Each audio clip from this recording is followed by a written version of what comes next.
Nous recevons ce matin le réseau des CAVAX, avec Madame Do, Madame Gagnon et Madame Michaud. Alors, merci beaucoup d'être présente ce matin. Merci de nous avoir acheminé également le mémoire qui a été distribué aux membres du comité consultatif. Membre que je vous présente à l'instant, moi je suis Bernard Sévigny, je suis coordonnateur du comité et je vais présider la séance de travail d'aujourd'hui. Euh, il y a également Madame Nicole Gibault qui est avec nous. Madame Gibault qui est à Gatineau. De Montréal, Madame Marlene Jennings. De Québec, M. Alexandre Matt. Bonjour. De Sherbrooke, M. Louis Côté. Bonjour. Alors voilà pour les membres. Je vais vous laisser tout de même vous présenter. Je vais vous laisser la parole. Ensuite, vous avez 10 minutes pour présenter les points saillants du mémoire. Et je vais me permettre, lorsqu'il va rester une minute, de vous le signaler au besoin. Et après ça, nous aurons une période d'une vingtaine de minutes pour pouvoir questions-réponses, histoire d'échanger, d'approfondir des éléments de votre mémoire. Donc, si tout ça vous convient, évidemment, de lever la main avec la fonctionnalité sur Teams, le cas échéant. Alors, si ces directives vous conviennent, je vais d'emblée vous laisser la parole, Madame Do, peut-être. Oui, je peux me présenter. Mon nom, c'est Julie Do. Je suis sexologue de formation. Je suis directrice des services d'intervention et de référence policière au CAVAC de Montréal. Bienvenue. Madame Gagnon. Oui, bonjour, Karine Gagnon. Je suis directrice du CAVAC de la région de l'Estrie. Bonjour, et Madame Michaud. Bonjour, Marie-Christine Michaud. Je suis porte-parole et coordonnatrice du réseau des CAVAC et je suis criminologue. Et merci beaucoup. Alors, écoutez, je vous lance la balle. Vous avez une dizaine de minutes. Là, je ne sais pas dans quelle façon vous voulez procéder. Alors, à compter de maintenant, vous avez 10 minutes. Merci. Merci, M. Sévigny. Alors, bonjour, Marie-Christine Michaud, porte-parole et coordonnatrice du réseau des CAVAC, donc les centres d'aide aux victimes d'actes criminels. Avant de commencer, nous remercions le comité consultatif sur la réalité policière de nous recevoir. Très brièvement, qu'est-ce que le réseau des CAVAC? Bien, ce sont des services aux personnes victimes, aux proches et aux témoins d'actes criminels qui peuvent venir cogner à nos 185 portes. Ça veut dire partout au Québec, dans des bureaux que nous avons au sein des palais de justice, tous les palais de justice, des postes de police et d'enquêteurs. Nous sommes également présents à la Cour itinérante du Québec. Et enfin, nous avons nos sièges sociaux, soit 17 CAVAC, qui sont tous des organismes sans but lucratif. Nos services sont gratuits, confidentiels, peu importe le type de crime, l'âge, le moment où il a eu lieu, que l'auteur de l'acte criminel ait été identifié ou non, arrêté ou non. Et vraiment, c'est important, nous insistons sur ce point, que la personne victime ait porté plainte ou non. On a une collaboration privilégiée avec les procureurs en poursuites criminelles et pénales, mais aussi avec les policiers, notamment des protocoles de référence entre les corps policiers et nos CAVAC, qui favorisent certainement un accès proactif et rapide de nos services d'aide auprès des personnes victimes. En 2019-2020, ce sont un peu plus de 66 000 personnes qui ont obtenu nos services. Ce sont des équipes multidisciplinaires que nous avons, ça veut dire des intervenants membres d'ordre professionnel, donc des criminologues, des travailleurs sociaux, des sexologues, des psychoéducateurs, qui ont tous une expertise en intervention post-traumatique, mais aussi une connaissance pointue du processus judiciaire. Ils sont formés pour évaluer les besoins, mais aussi intervenir dans le but de diminuer les conséquences du crime dans le respect de leurs besoins et selon leur rythme. Ça, c'est vraiment bien important aussi. Nous vous présentons ici les observations de notre expérience terrain qui est reliée à différents aspects de la réalité policière, mais plus spécifiquement en ce qui a trait à l'intervention auprès des personnes victimes, des proches et des témoins d'actes criminels. Alors maintenant, je vais céder la parole à ma collègue Karine Gagnon, directrice du CAVAC de la région de l'Estrie. Merci, Marie-Christine. Alors, les CAVAC offrent plusieurs services dans le cadre de leur mission, dont la référence policière. Nous avons des intervenants qui sont physiquement dans presque tous les services de police à travers la province, en vertu de 40 protocoles de collaboration avec les services de police allochtones, donc 13 protocoles avec la Sûreté du Québec, 27 avec des services de police municipaux, auxquels s'ajoutent 7 protocoles de collaboration avec des services de police autochtones. Ces intervenants ont comme mandat d'analyser les rapports d'événements de crimes contre la personne et de contacter de façon proactive les personnes victimes afin de leur offrir aide et soutien. De plus, les CAVAC de Montréal et de la région de l'Estrie offrent également un service d'intervention immédiate 24/7 Et le CAVAC de l'Abitibi-Témiscamingue propose également une offre de services accélérée en collaboration avec le service de police de Picogane et les services de santé de la région. Ce faisant, nous sommes dans une position nous permettant d'observer au quotidien et de l'intérieur une partie du travail des policiers. Nous souhaitons porter à votre attention deux aspects qui nous semblent particulièrement préoccupants. Le premier aspect concerne le nombre d'interventions auprès de citoyens dont l'état mental est perturbé, qui est en croissance constante, voire exponentielle. On parle donc des problèmes de santé mentale. Or, bien qu'il faille saluer les initiatives visant à mieux outiller les policiers à ce type d'intervention, voire à leur adjoindre des intervenants sociaux, la question principale est de se demander s'il est normal que les ressources policières soient actuellement autant mobilisées par ce type d'intervention. Il nous semble préoccupant que le système de santé n'arrive pas à endiguer l'hémorragie en amont, faute de moyens, tant en termes de ressources qu'en termes de cadre légal. Le second aspect concerne la variété de contextes sociaux et de réalités émergentes dans lesquels les policiers ont à intervenir. On parle de communautés culturelles, de communautés LGBTQ+, de clientèle jeunesse, de clientèle aînée, et j'en passe. Et auprès de personnes ayant été victimes de nouveaux types de criminalité, notamment les cyberviolences, qui se produisent malheureusement souvent dans la plus grande intimité. À notre avis, les policiers communautaires sont un outil de choix sur lequel les services de police peuvent miser. Ces policiers peuvent agir non seulement comme pont entre la police, on dit de type régulière, et le milieu, mais aussi comme une source de référence et d'information auprès de leurs collègues quant aux nouvelles réalités qui émergent sur le terrain. Je cède maintenant la parole à ma collègue Julie Do, qui est sexologue et directrice du service d'intervention et de référence policière au CAVAC de Montréal. Merci, Karine. Donc, en plus de devoir conjuguer avec des multiples problématiques, les policiers, en tant que premiers répondants, sont exposés quotidiennement à la violence sous toutes ses formes et côtoient des personnes victimes qui ont vécu des événements tragiques, parfois innommables. Notre position de partenariat étroit, combinée avec la littérature, nous permet d'affirmer que l'exposition continue à des événements violents contribue à augmenter les risques d'un trauma vicariant ou encore un état de stress post-traumatique. Bien que nous sommes à même de constater une évolution importante de mentalité et un changement de culture, il demeure important de souligner que la réalité policière tend à minimiser les risques et les conséquences de ces expositions. La formation, la sensibilisation doivent demeurer à l'avant-plan. Ayant une forte culture où l'image de force physique, de force mentale est valorisée, la barrière d'un changement organisationnel est plus difficile à franchir. Le travail de policier exige d'être animé d'un réel désir d'aider les citoyens, de faire preuve d'empathie et d'ouverture, tout en étant capable de fermeté et d'autorité, et tout ça sous le regard constant du public. C'est beaucoup demandé à un être humain. Nous croyons qu'en plus des services internes déjà offerts à la demande des policiers, une proactivité doit être mise en place. Pour ça, nous encourageons le soutien tel un déploiement d'une équipe de psychologues auprès des policiers ayant dû intervenir, entre autres, lors d'homicides familiaux. Enfin, nous tenons à ajouter qu'il est primordial que la sensibilisation s'effectue dès le début de leur formation, soit au niveau de la technique collégiale. En 2020, la profession de policier présente de nouveaux défis, soit d'être irréprochable sous le regard constant des policiers, des citoyens, pardonnez-moi, à l'ère des médias sociaux. On se questionne à savoir si c'est une raison d'intérêt peut-être un peu moins marqué au cours des dernières années pour ce choix de carrière. Nos contacts au quotidien avec les policiers nous permettent de constater que la pression qu'ils portent jour après jour sur leurs épaules peut être un effet dissuasif, car les rôles et les tâches ont beaucoup évolué au cours des dernières années.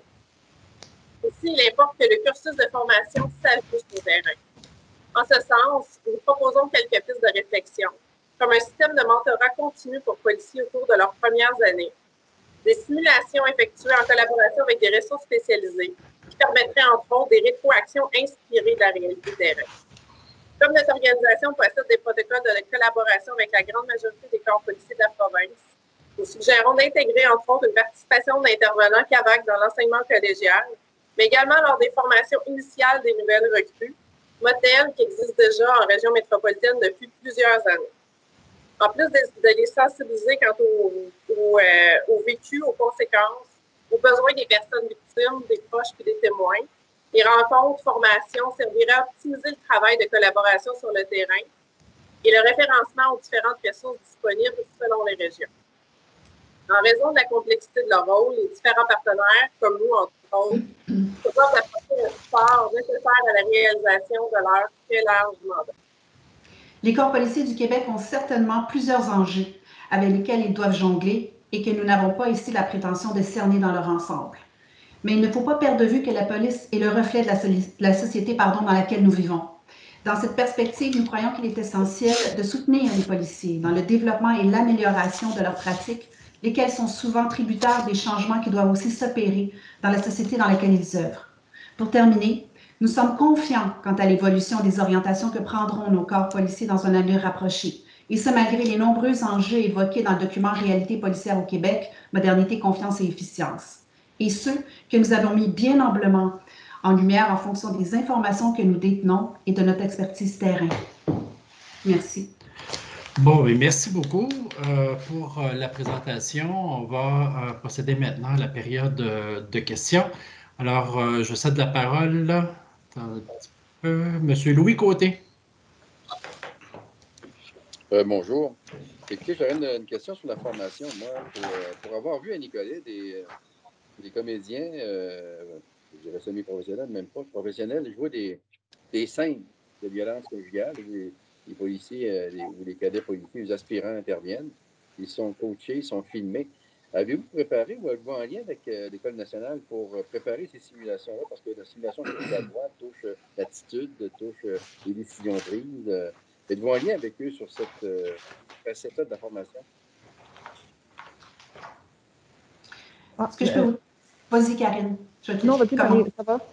Bien, je voulais juste vous dire qu'il y a certains aspects de la formation qui sont donnés effectivement à l'École nationale de police à Nicolet par le CAVAC du Centre du Québec et de la Mauricie. Ça, c'est une chose qui s'effectue à cet égard, spécifiquement à l'École nationale. OK. Karine, tu voulais-tu ajouter quelque chose? Non, ça va. Ça va, M. Côté? Oui, pour tout de suite, oui. Madame Gibault, c'est à vous. Oui, bonjour, mesdames. Vous dites que vous avez fait 66 000 accompagnements ou quelque chose du genre, ou en 2020, où il y a eu des interventions quelconques, et vous êtes à peu près partout pour aider puis pour faire le travail sur le terrain. Est-ce que vous avez une plage horaire? Qu'est-ce qui arrive la nuit? Est-ce que les fins de semaine, est-ce que si quelqu'un est violenté, exemple en matière de violence conjugale ou en matière d'agression sexuelle, c'est 7 jours semaine, 24 heures par jour, tout le temps? Je peux peut-être me permettre de répondre. En fait, là, ce type de service-là existe entre autres à Montréal. C'est sûr qu'on a, je vais dire, la quantité de crimes pour permettre un tel service. Ailleurs au Québec, ça prend une forme différente, mais à Montréal, là, depuis 2003 déjà, on a un type de service comme ça. En fait, les intervenants travaillent à partir aussi des différents postes de quartier qui sont appelés à intervenir à la demande des policiers, 24 heures par jour, 7 jours par semaine, et ça à domicile, lieu de travail, centre hospitalier, si c'est nécessaire. Il y a en Estrie aussi qui a un service un peu similaire, Karine. Oui, exactement. Nous aussi, on a le même type de service qu'à Montréal. Donc, on a des intervenants de garde 24 heures par jour, 7 jours semaine, 365 jours par année qui sont disponibles pour intervenir auprès des personnes victimes là, sur référence des policiers. Mais ce service-là, il est disponible uniquement à Montréal et en Estrie actuellement. Pour être un petit... Pardon. Juste pour préciser, Mme Guibault, dans le fond, les 66 000 personnes, ça regroupe vraiment tous les services d'aide aux personnes victimes, mais aussi aux proches et aux témoins. Effectivement, de façon générale, la référence policière, c'est après le rapport d'événement, ou à ce moment-là où il y a vraiment une activité, là, une action proactive là, pour rejoindre les personnes victimes. Je pourrais vous dire qu'il y a une initiative particulière au CAVAC de l'Abitibi-Témiscamingue, vraiment de façon rapide, en même temps que le service de police de Picogan et les services de santé de la région. Mais en complémentaire, s'il y a quelque chose qui se passe sur le terrain, là, mais on va prendre l'exemple de la violence conjugale, puis des tentatives de meurtre, etc., où c'est extrêmement pointu d'agir rapidement. Là. On n'a pas 2 minutes à perdre. Là. Et si le policier, pour une raison ou pour une autre, a besoin d'aide et d'intervention, parce qu'évidemment, c'est pas toujours facile, l'uniforme face à cette personne-là, etc.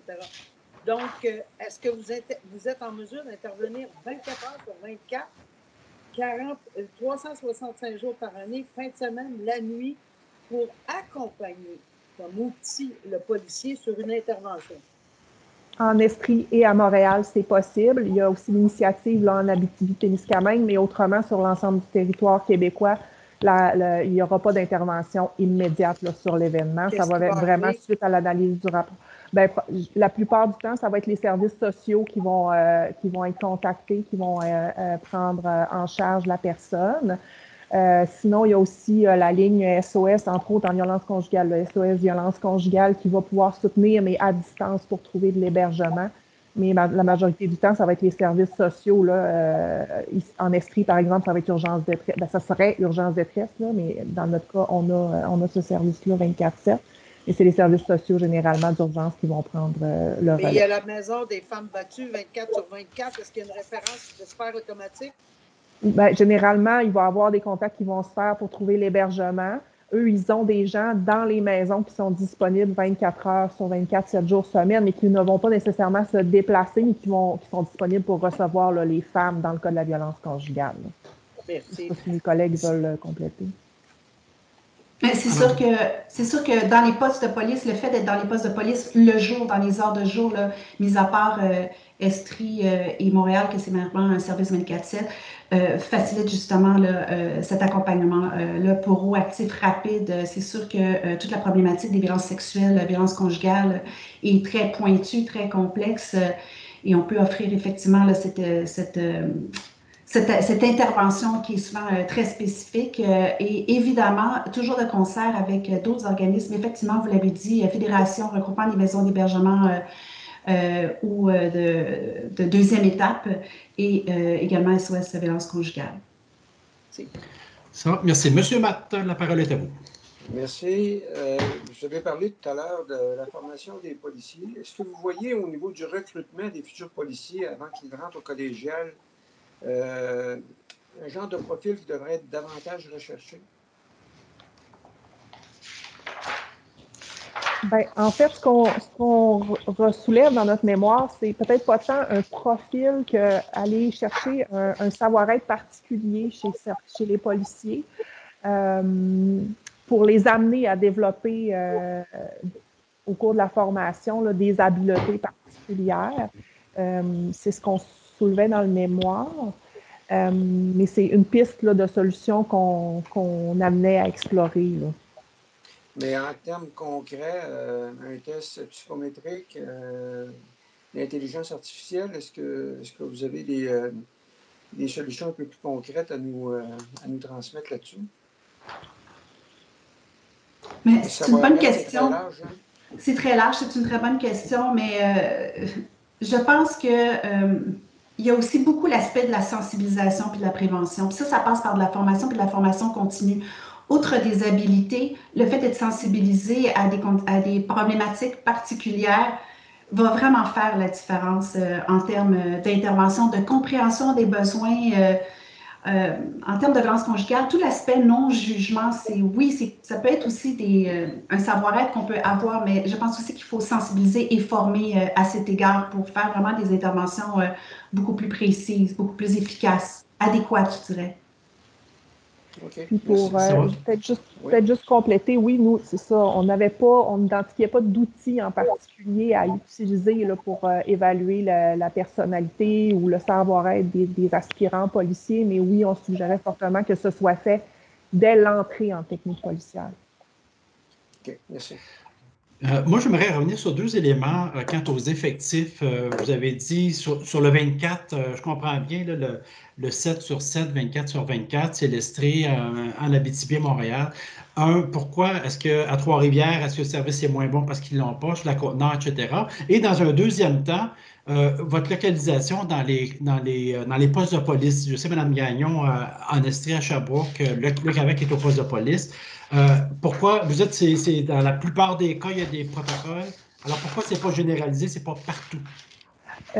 En fait, les protocoles sont pratiquement déployés dans tous les services de police à travers la province. Je pense qu'il restait 1 ou 2 services de police municipaux là, qui n'avaient pas encore de protocole. Pour la SQ, c'est sûr que la province est couverte au complet. Pour les services de police autochtones, ben là, on y va plus à la pièce. Ça dépend des différentes réalités de chacune des communautés.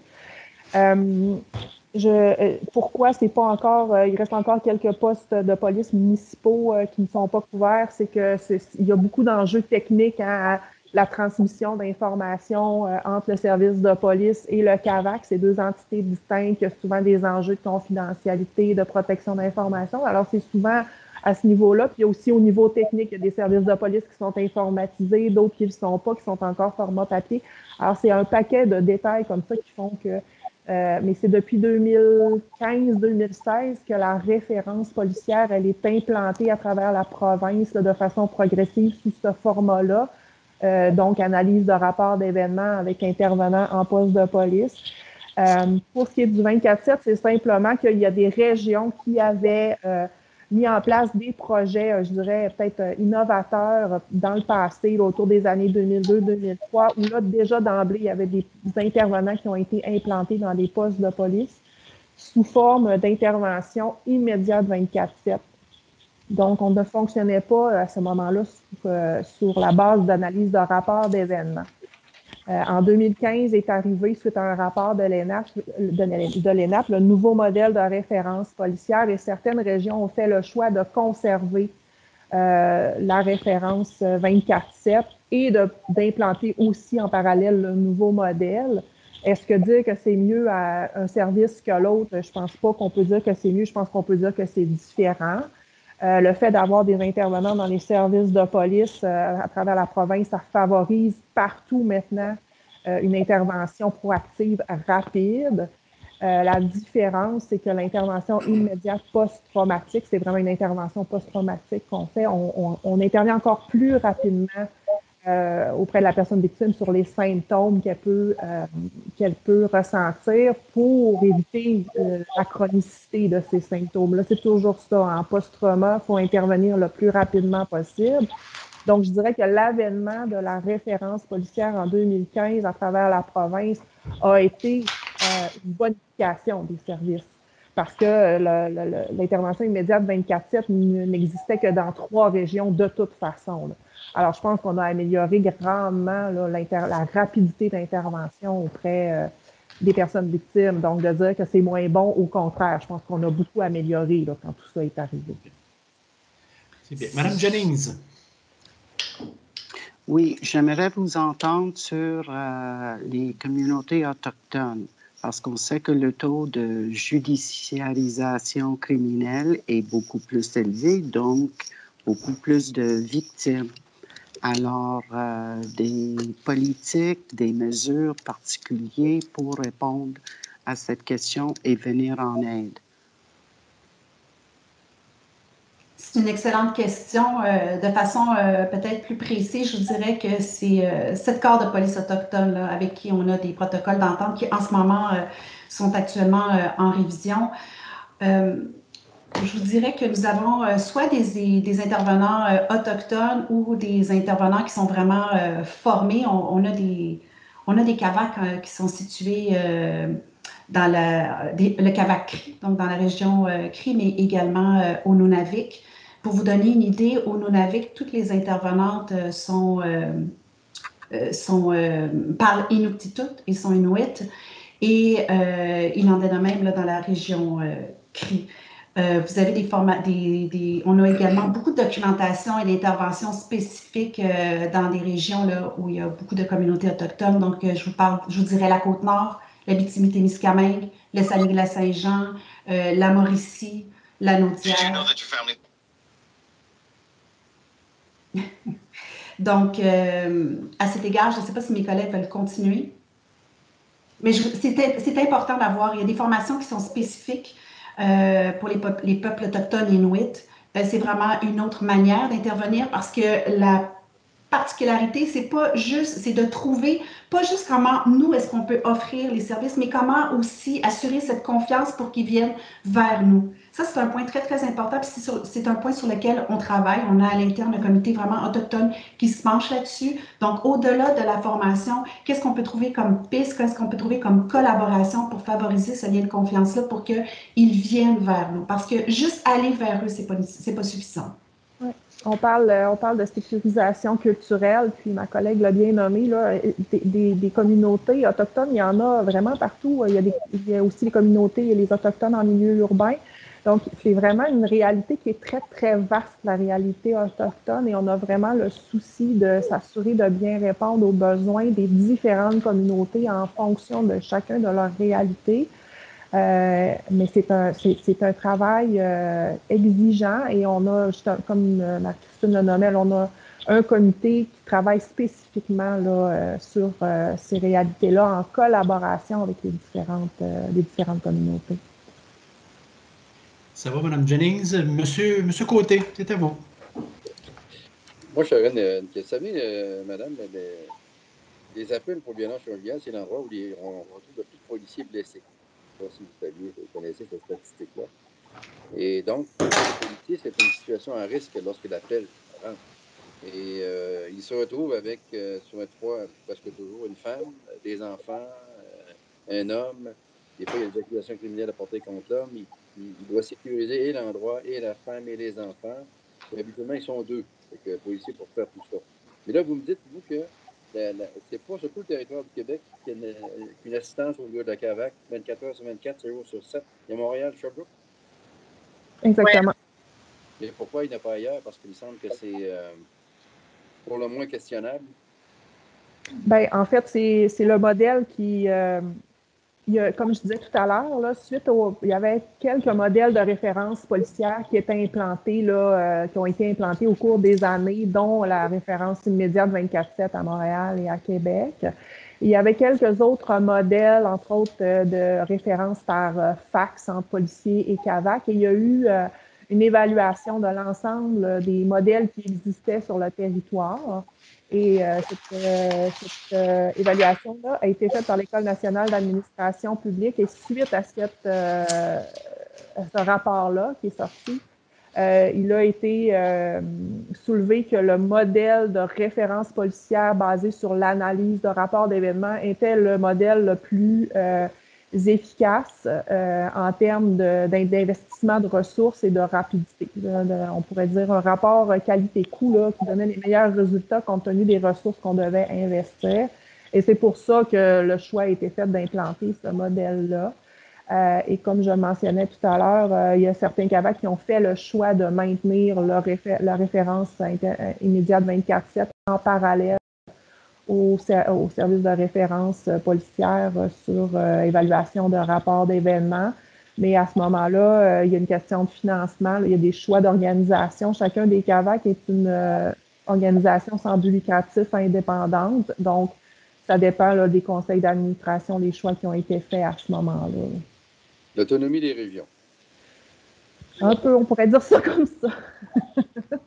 Si je peux juste me permettre de rajouter aussi en complément, c'est sûr qu'au niveau de parce que tantôt vous avez fait référence à la violence conjugale, c'est sûr qu'en violence conjugale, bien qu'en Estrie ou à Montréal, on ait des modèles existants, on travaille quand même beaucoup en collaboration avec les ressources parce que ce qu'il faut savoir, c'est qu'en violence conjugale, il y a toujours des services qui sont offerts partout au Québec, là, par les maisons d'hébergement, via SOS violence conjugale, donc on a toujours comme préoccupation de collaborer avec eux, mais ça existe quand même déjà ce type de service-là. Donc voilà. Exactement. Il faut bien comprendre que, je veux dire, quand nous, on intervient 24/7, c'est pas nous qui allons héberger la personne. C'est encore plus important d'avoir ce réseau de partenaires-là pour bien savoir à 2 heures du matin à quel endroit on envoie la personne victime. Donc, c'est sûr qu'on a un réseau bien établi. Et comme le mentionne ma collègue Julie, ce réseau-là, il existe à travers la province en violence conjugale. Si je peux me permettre aussi peut-être de rajouter ce qui est positif, justement, on parle vraiment c'est tellement important l'arrimage puis la collaboration interorganisationnelle. Puis à cet égard-là, je pense que c'est très positif. Il faut le souligner aussi, les initiatives qu'il y a dans plusieurs régions du Québec. Là, je pense au programme d'intervention du risque homicide, donc des espèces de cellules de crise qui se retrouvent, comme par exemple le programme Agir qui se retrouve à Laval, mais aussi on a des programmes du même style qui est dans la Naudière, dans d'autres régions du Québec. Et ça, c'est vraiment une piste vraiment intéressante et voir qui serait un modèle intéressant à l'échelle du Québec parce que c'est de la collaboration avec à la fois les corps de police, le réseau des CAVAC, mais également l'approbation, les maisons d'hébergement. Et ça peut faire vraiment la différence pour éviter une perte humaine. Ça va, M. Matt, c'était... Je vais vous amener un peu sur le dossier de la santé mentale. Vous avez sûrement vu dans les médias que les corps de police ont beaucoup d'appels de plus en plus reliés à la santé mentale. Vous avez un réseau qui est à la grandeur de la province et parmi nos réflexions, on essaie de trouver des solutions pour que les corps de police puissent bénéficier d'experts en tout temps en santé mentale. Est-ce que vous pensez que le Québec pourrait s'approprier ce dossier-là? Bien, je vous dirais, nous aussi, dans notre clientèle, on remarque que les gens sont de plus en plus souffrants au niveau de la santé mentale. Malheureusement, comme je le nommais tout à l'heure, je pense qu'il y a des difficultés au niveau des services de santé parce que nous, on se retrouve avec une clientèle très lourde pour laquelle on n'a pas l'expertise. Il y a des problèmes de santé mentale qui demandent des services psychiatriques, qui demandent un suivi intensif en communauté. Donc, à mon avis, nous, on a une expertise post-traumatique, donc vraiment spécifique. On a une expertise psychosociale. Mais quand on parle de santé mentale et de cas vraiment particulièrement plus lourds, c'est vraiment de thérapie et de services psychiatriques que les gens ont besoin à ce moment-là. Alors, moi, je vois mal comment on pourrait se positionner là, comme une ressource complémentaire aux policiers par rapport à ça. Mais de collaborer à la mise en place de services ou de liaisons ou de réflexions, ça, certainement. Mais malheureusement, on le constate, nous aussi, là, au quotidien, cette lourdeur-là, et le fait que ces gens-là, malheureusement, sont beaucoup plus à risque de judiciarisation et de victimisation. Hein. Fait qu'on est dans le syndrome des portes tournantes. Nous, on le constate aussi régulièrement. Là, envoyer des gens à l'urgence en psychiatrie parce que risque suicidaire, puis finalement, au bout d'une heure ou deux, la personne est ressortie parce que refus de traitement. C'est pour ça aussi qu'on parlait dans notre mémoire du cadre légal qui vient avec tout ça aussi. Donc, ouais, je pense que c'est un peu ça notre position. Je ne sais pas si mes collègues veulent... Ben, je peux peut-être rajouter, c'est sûr que je ne connais pas les services là, offerts à l'ensemble de la province, mais il y a un modèle similaire au nôtre qui existe déjà en région métropolitaine, qui est offert par la Santé et Services sociaux. C'est le CIUS Centre-Sud qui est responsable de ça. C'est un modèle qui s'appelle Urgence psychosociale justice. Donc, c'est un peu ce que vous souhaitiez, en fait, dans le propos. C'est un service d'accompagnement de référence dont les policiers peuvent bénéficier pour des situations où, quand ils se présentent sur les lieux, ils constatent qu'il y a une personne qui est dans le crise psychotique, entre autres, qui présente des risques suicidaires importants. Donc, c'est un type de service un peu de ce modèle-là. Donc, urgence psychosociale justice. Peut-être se tourner plus vers le réseau de la santé. Je pense qu'ils sont plus mandataires de cette clientèle-là. Bien, merci. Merci, M. Matt. Moi, j'ai une question. Dans votre mémoire, vous évoquez les délais de réponse qui sont trop longs et nommément à la Sûreté du Québec. On comprend que le territoire qui le patrouille et notamment sur les transferts de dossiers. J'aimerais ça, si vous aviez une recommandation, un souhait à l'égard de la Sûreté du Québec pour améliorer les choses, ce serait quoi? Le problème, est-ce qu'il est managérial? Est-ce qu'il est... Vous voyez? Ben, probablement que la première solution, ça serait d'augmenter les patrouilles. Hein. Ça, c'est quelque chose qu'on, entre autres en région ici, on vit. Là, les gens disent, on a eu déjà ces commentaires-là. Ils disent, moi, j'appellerai pas la police. De toute façon, ça va prendre 1 heure avant qu'ils arrivent. C'est pas la faute des policiers, c'est l'organisation qui fait que c'est comme ça, malheureusement.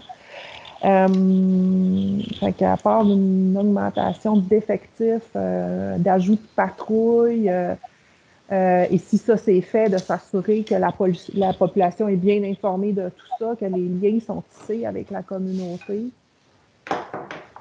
J'ai pas bien d'autres propositions, malheureusement, mais le territoire est grand à couvrir, les ressources sont limitées, donc c'est un peu la réalité à laquelle on est confronté, malheureusement.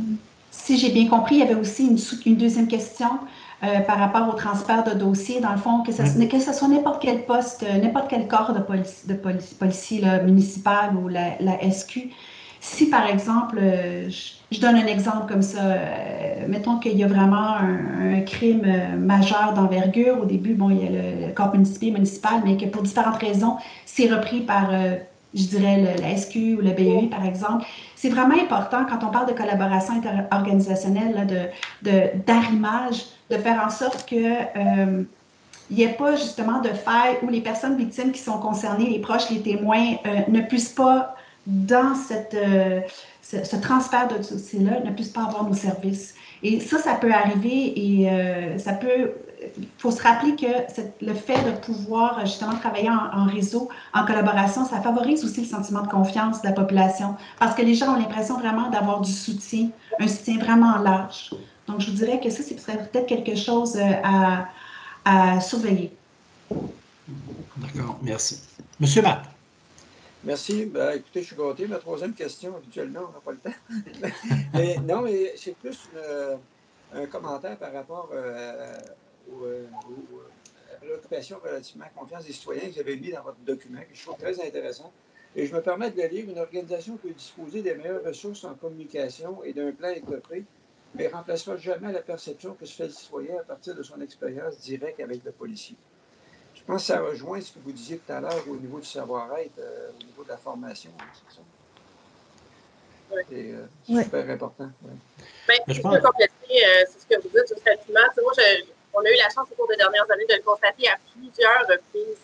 Puis honnêtement, à chaque fois qu'on a eu la chance de travailler en collaboration avec les policiers qui ont offert un service complémentaire, comme une collaboration entre autres avec le CAVAC, que ce soit avec des maisons d'hébergement, les commentaires sont toujours positifs. Que ce soit un réel besoin du citoyen, mais juste le fait qu'on ait pensé à offrir cette complémentarité-là, ça change vraiment le regard, là, je dirais, là, des personnes victimes, des citoyens là, envers les policiers. C'est que positif. Merci. Alors, ça conclut bien, je pense, la rencontre d'aujourd'hui. C'est tout le temps qu'on avait. Alors, merci beaucoup, Mme Michaud, Mme Gagnon, Mme Do.